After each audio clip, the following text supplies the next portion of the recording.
The classroom erupted in laughter as Anna entered, her old broken shoes squeaking with every step. Some pointed, some whispered, and others openly mocked her. She kept her head low, clutching her books tighter, pretending the noise didn't cut through her heart. For years, she had worn those shoes patched and worn down, but they were all her family could afford. Every day she reminded herself, this is temporary. One day, they'll see me differently. What nobody knew was that behind her silence lived a talent too big to hide forever. While they mocked her appearance, Anna was secretly training, pushing herself through sleepless nights, preparing for a moment none of them could imagine. And when the spotlight finally turned on her, when she walked onto the big stage that would change her life, the same people who laughed at her broken shoes fell into stunned silence. Anna grew up in a small town where dreams were often treated as luxuries. Her father worked double shifts at the factory, her mother cleaned houses, and every penny went into keeping the family afloat. For Anna, new clothes or shiny shoes were never an option. She wore hand-me-downs from her cousins, and the only pair of shoes she owned were patched so many times that each stitch told a different story. At school, these shoes became her curse. Every step echoed louder than her voice. Whenever she walked into class, students nudged each other, waiting for the squeak, the scrape, the awkward shuffle that came with her broken soles. They whispered, giggled, and sometimes laughed out loud. Maybe she should donate her shoes to the museum, one boy said. Those belong to history. Anna never responded. She simply tightened her grip on her books and walked on, her silence heavier than any insult. But what no one knew, what she never allowed them to see, was that every night, after homework and chores, she locked herself in her small bedroom and practiced.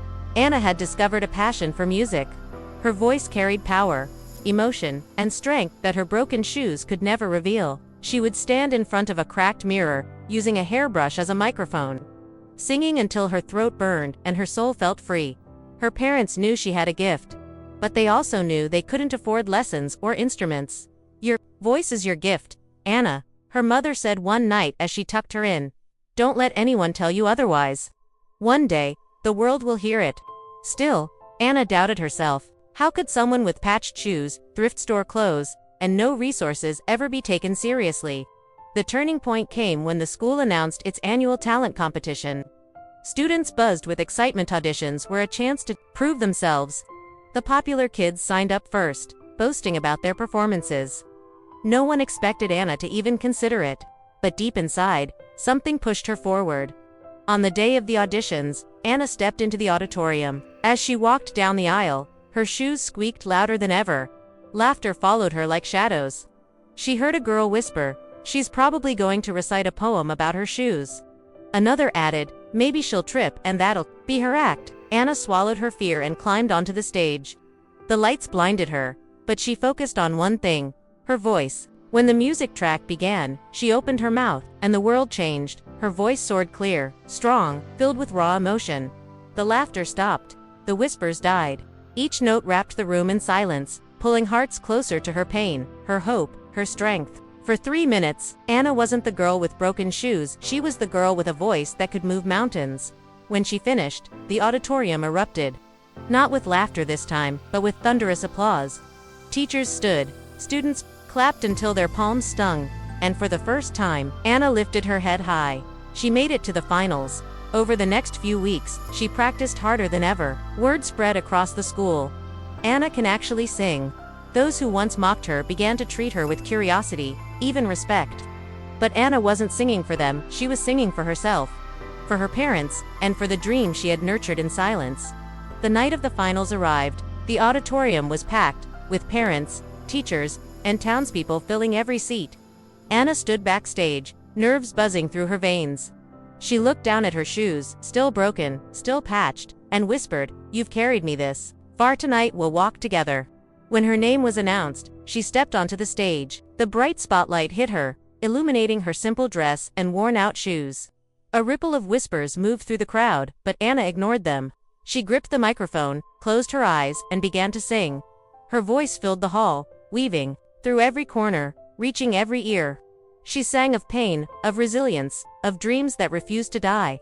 With each note, her story unfolded, not with words of pity, but with the power of triumph. By the final chorus, the audience was on its feet, clapping, cheering, some even wiping tears. When the judges announced the winner, there was no suspense. First place goes to Anna Williams. The roar of the crowd shook the hall. Anna stood, frozen for a moment, tears streaming down her face as she accepted the trophy. Reporters snapped pictures, classmates rushed to congratulate her, and her parents embraced her with pride. But the most unforgettable moment came after the ceremony. As Anna walked off stage, a girl who had once mocked her shoes whispered, "I wish I had your courage."